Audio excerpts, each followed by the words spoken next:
Hello, welcome. My name is Amy Shine, and this is week number 2 of my weekly videos to document the 90-day experiment of releasing pressure and coming into pleasure. Hi, Mishita, welcome.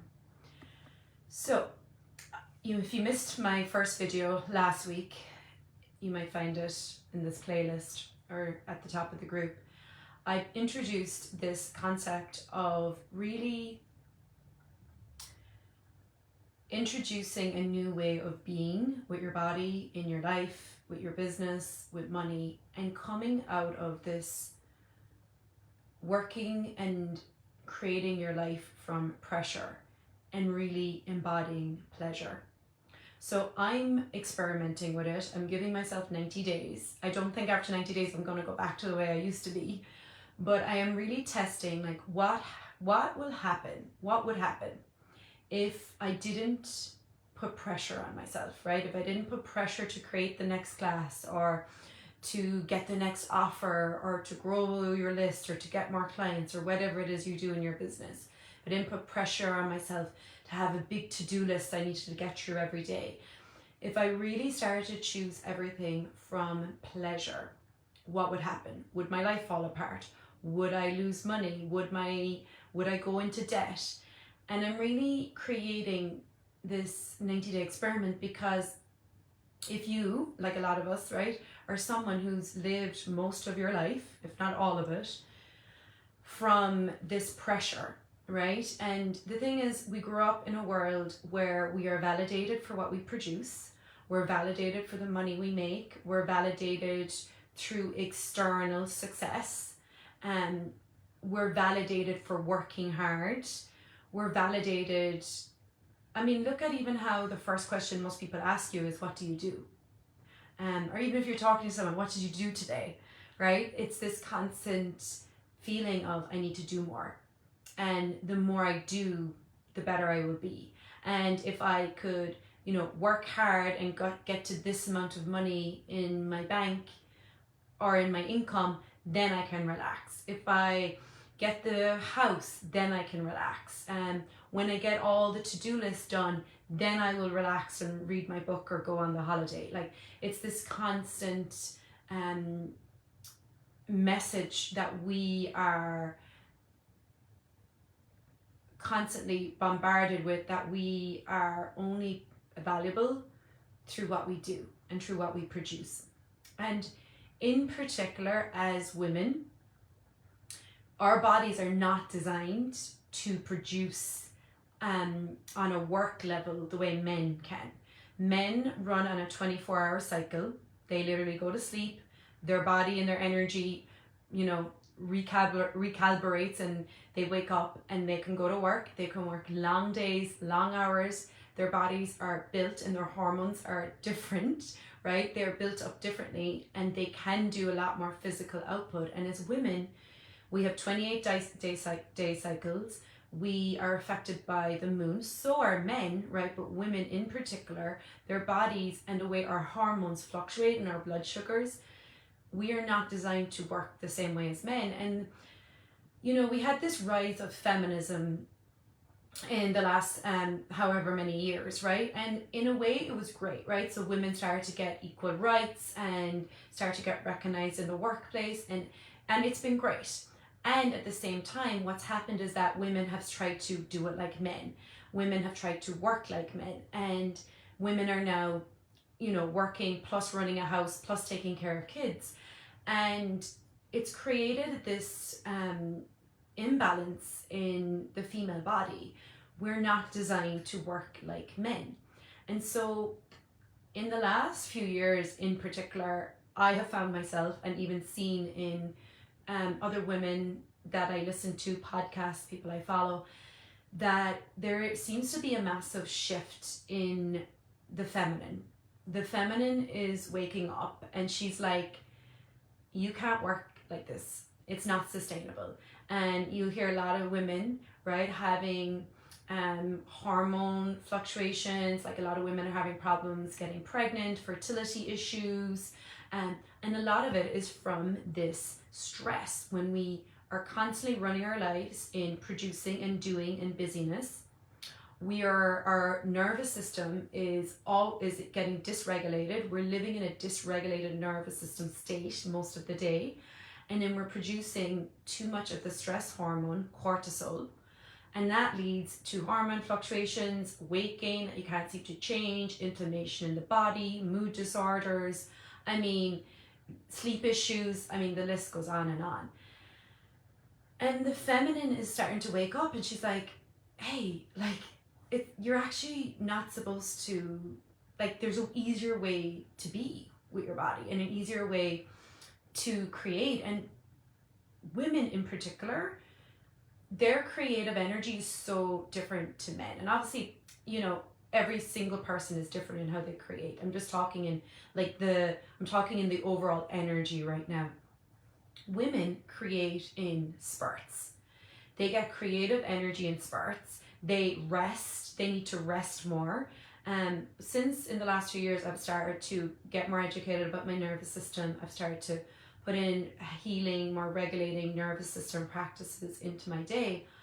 I did not know how much my body required rest throughout the day, but I was so living in this producing, overdoing, always on the go way of living that it wasn't until I started to slow down and I stopped putting so much pressure on myself, and I made some lifestyle changes to allow that. I made some big changes in my business. I stopped trying to teach so many different classes. I pulled myself out of this pressure of having to pay for all these different licenses. I actually just simplified my life. I spent more time in Ireland, where we can get into that conversation maybe today, maybe another day.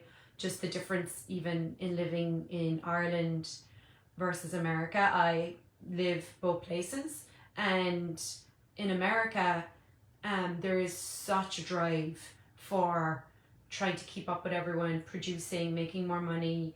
Even just the cost of education here, if you have kids in America and you have to send them to school, the pressure of the educating your kids, right? And then in Ireland, there's that isn't there. So there's a simpler way of living, and that isn't as much pressure. Now, of course, there's pressure there as well, right? Because it's universal. We all grew up in a world where we are validated for what we produce. So we get that message very earlier on that what we produce makes us valuable. And we start to get, our identity then gets caught up in, I am valuable when I produce, I am valuable by what I do. And it's really interesting when you start to let go of this, right? And it can't be done, it's a slow process, right? So it's like wherever you are in your life, if you'd like to start having less pressure and more pleasure, it's going to be like small micro changes in your day. Like even, for example, like taking moments of rest throughout your day.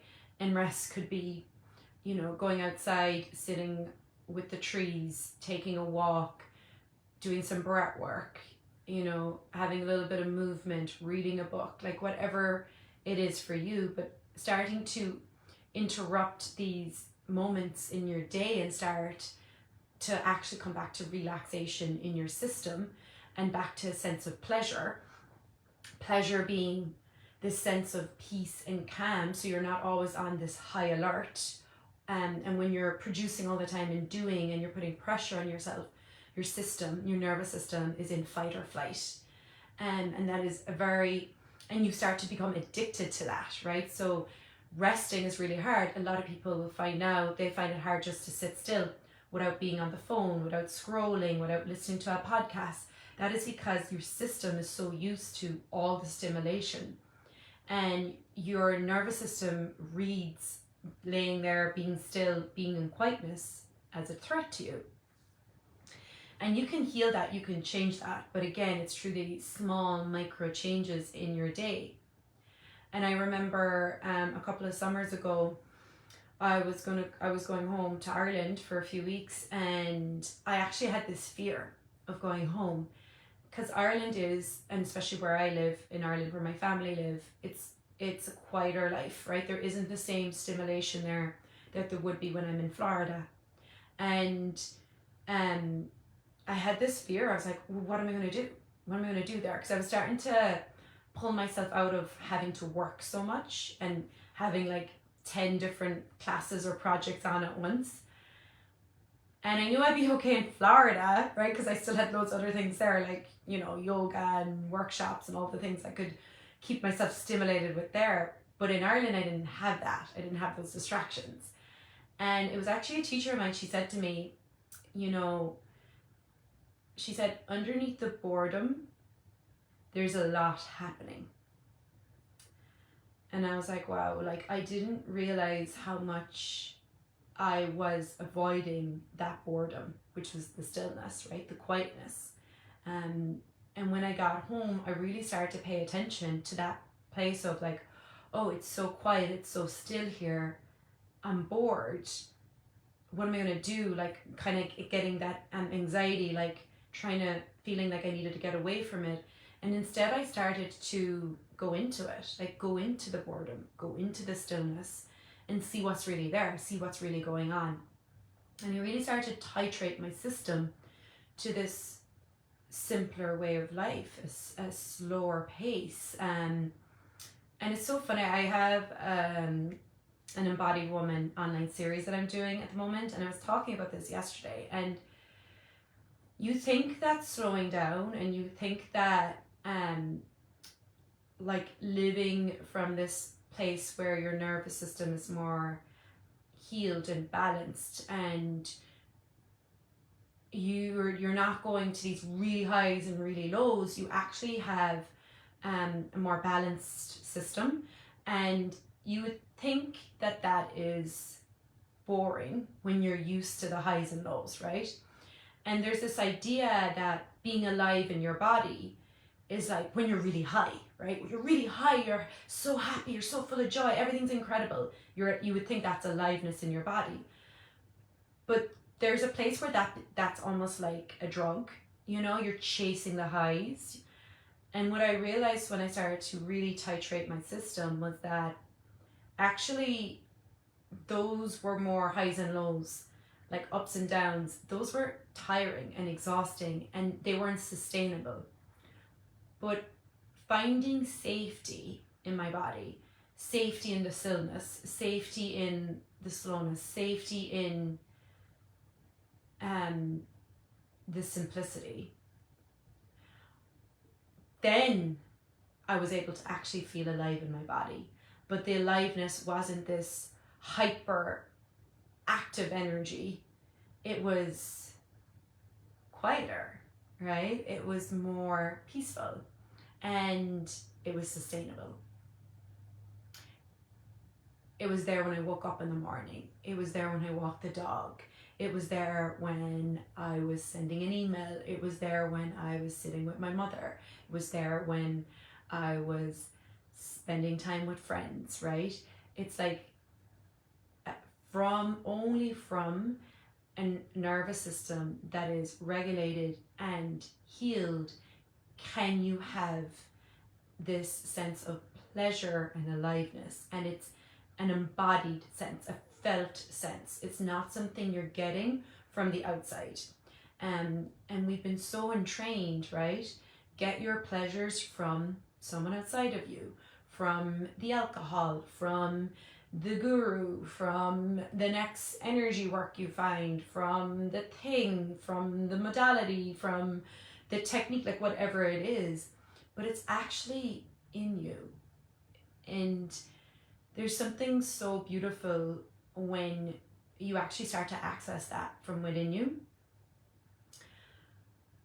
And it's only when you have this more of a regulated nervous system can then you start to receive money. Can you then start to have, instead of like when you're so dysregulated, right? It doesn't matter how much income you have. You could be making 5,000 a month, 10,000 a month, 100,000 a month. You're always chasing the next thing. The minute you get to what you wanted or asked for, you're on to the next thing, because there's no safety in your system in receiving it. You haven't even built your capacity to receive it. So like, you can, of course, same with like you ask for a relationship, but are you actually able to receive it? Or the minute you get it, do you already want something else, right? So it's like learning to actually it's like coming out of this identity that you're validated through all these things outside of you, and actually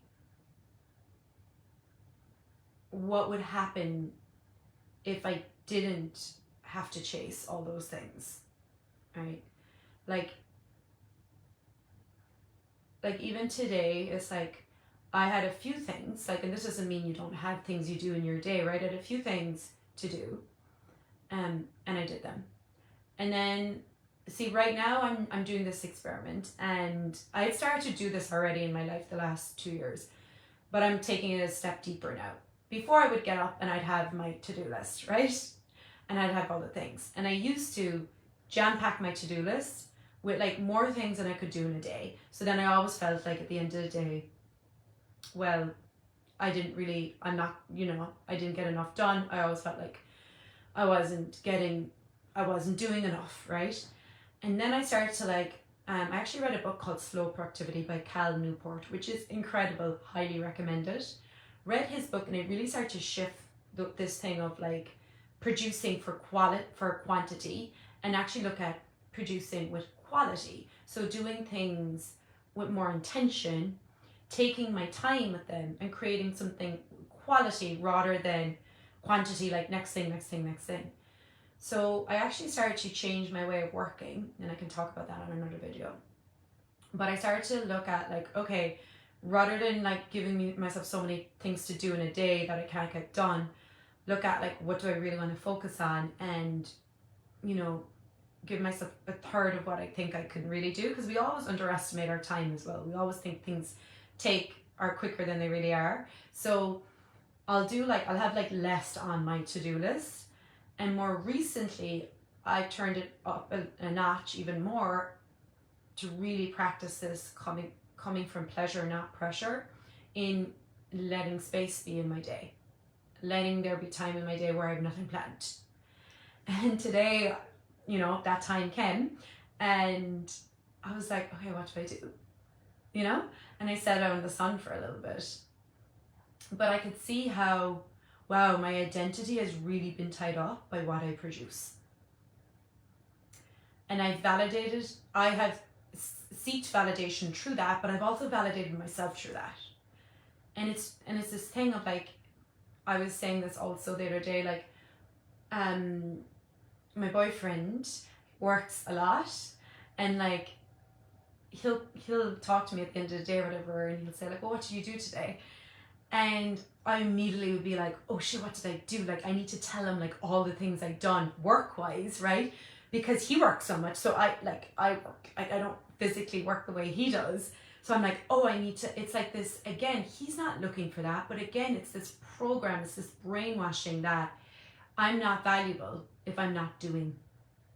And I'm lazy, or like everyone else is working really hard, so I need to work really hard, right? And it's really challenging these beliefs, because here's the thing. If everyone keeps doing everything the way they keep doing it, the world's never going to change. And I know I'm really deeply connected to that deeper feminine wisdom. And I know that the divine feminine, that deeper feminine wisdom, is not to be working and producing and validated by pressure. I know, I've seen it my own self, that when I am relaxed, when I am at ease, the best ideas come to me. When I'm well rested, when I'm calm, I can create magic.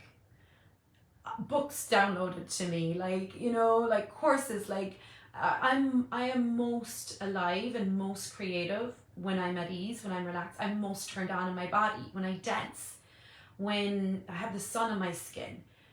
So this idea, you know, that we have to produce and have pressure on ourselves and have the big to-do list, and it's a lie. And then it's like, but here's the thing, right?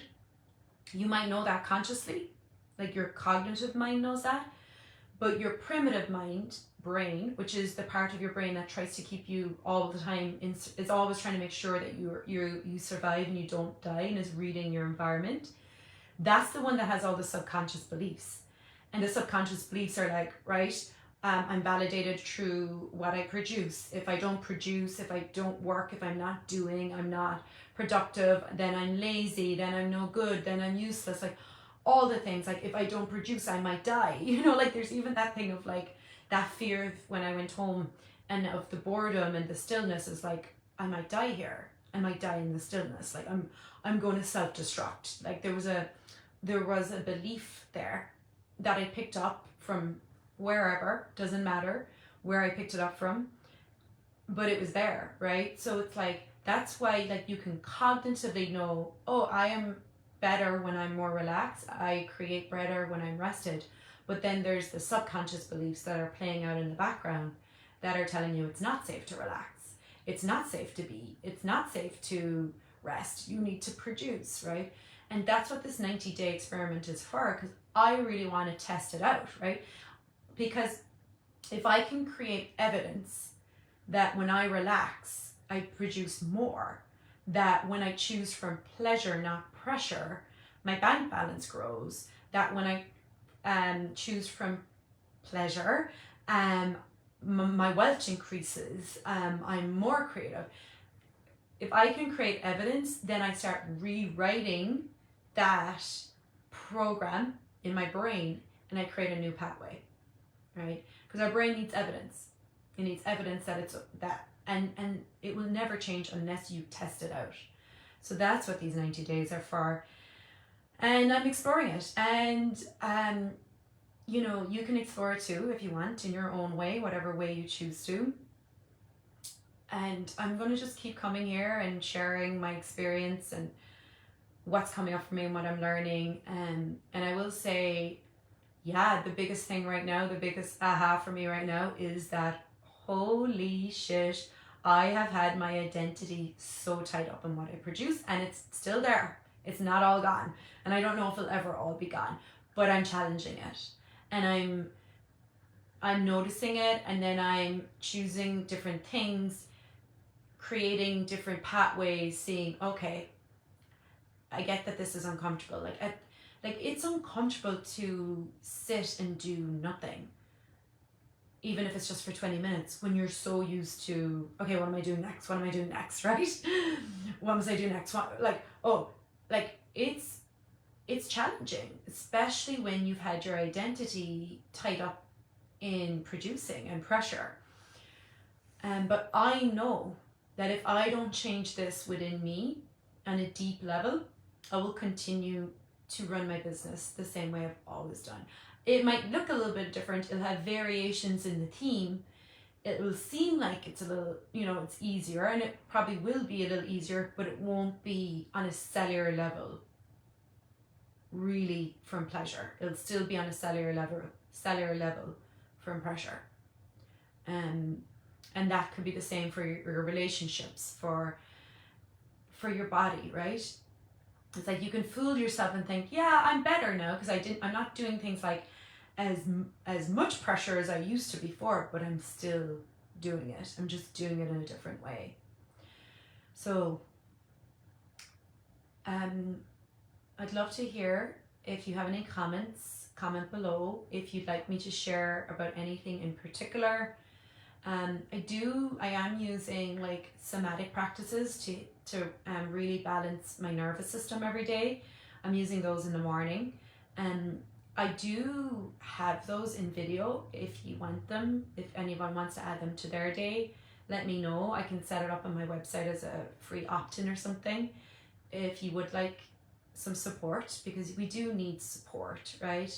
And then I've been using breath work a lot as well, and movement.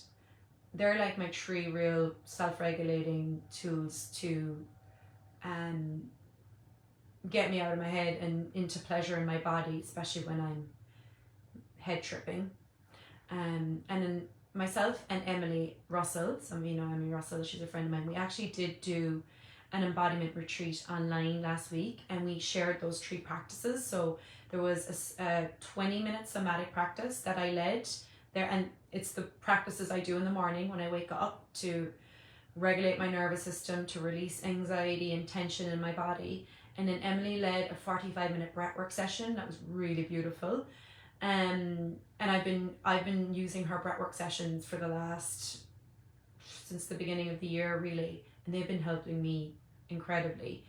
I actually did one of her breathwork sessions this morning, and then I also led a 45-minute embodied movement session that was like so beautiful, and people were just like, oh my god, I feel so alive in my body afterwards. So those 3 are all available. It's $27 for those replays, and you get the 3 breathwork, movement, and somatic. So you're welcome to check that out as well. If you want the link, let me know and I'll post it in here. That's probably the easiest thing to access right now. The opt-in I'll have to create because I don't have it created yet. Okay, thank you for being here. Hi Tamara. Oh yes, any women I'm talking to lately about this out of pressure into pleasure are all saying the same. They're saying like they've been feeling it too. They have, like, our systems are worn out, and our systems and our bodies are screaming for a different way. And I will say this, like, even a lot of women that I follow that would be big in the self-development world, they would have even said that they created their business on this like very like hustle energy, right? Hustling, pressure, like very kind of masculine energy. And now a lot of these women in the last few years have started to understand nervous system healing, have started to understand the feminine and how different it is to create from the feminine energy, and have started to change how they do business and how they work in the world and how they are in their relationships and how they are with themselves. So it is a universal energy. It's waking up in this feminine energy is waking up in our bodies, and you're not alone if you're starting to feel that. And there is so many resources out there, you know, and I think it's an amazing time to be alive. Like, I really do. I'm excited that this is where we're at. This is not a problem. This is like the biggest possibility and shift for us as women in our bodies. And then as women, when we start being more in our feminine, creating more from pleasure and embodying that, the masculine then is going to be able to step up and be in his energy, and it's beautiful. We all get to heal, but we heal first from inside us. So thank you for being here. Thanks, Tamara. I will post the link, and it's on my public page too, but I'll post it in here when I jump off. Okay, thank you for being here. I love you. Bye for now.